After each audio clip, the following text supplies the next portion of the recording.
Hey Westminster family, Aaron Messner here with a little update. It's been a while since I've done a little one of these videos, but we've got some exciting things happening in the life of the church and wanted to make sure you were abreast of all that was going on. This Sunday, November 15th, is a big day in the life of Westminster Presbyterian Church. This Sunday we're going to be formally installing Carlton Wynn as an assistant pastor here at Westminster Pres. Even though Carlton's been with us a couple of months, we've been kind of delaying his official installation to be able to get a number of important guests in Carlton's life who are able to be here on the same Sunday. So this Sunday is the Sunday, November 15th. So in the evening service on November 15th, 6 p.m., Dr. Chad Van Dixhorn, professor of church history at Westminster Theological Seminary, will be preaching. There will also be a good friend of Carlton, Dr. Lane Tipton, who will be participating in the service and giving the charge to Carlton as a new minister here at Westminster. So these good friends of Carlton will be here, be able to worship with us, lead us in worship as we celebrate Carlton Wynn and celebrate his installation as a new assistant pastor at Westminster Presbyterian Church. So really hope you'll be able to join us. That's this Sunday evening, 6 p.m.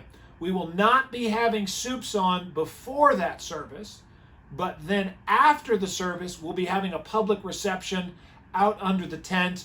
You don't have to sign up or pay for any of that, but we'll just, it'd be great to have you here as we worship and then have a time of fellowship afterwards out under the tent. And then in the morning on the 15th, Dr. Lane Tipton, who will be assisting in the service in the evening, he'll be our guest preacher in the morning.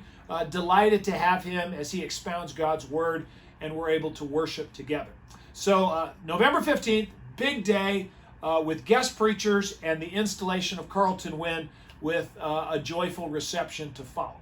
One other thing that I'd like to bring to your attention. The session, the safety committee, the deacons, we have been chewing on and kind of debating a little bit and considering some changes to our COVID protocols.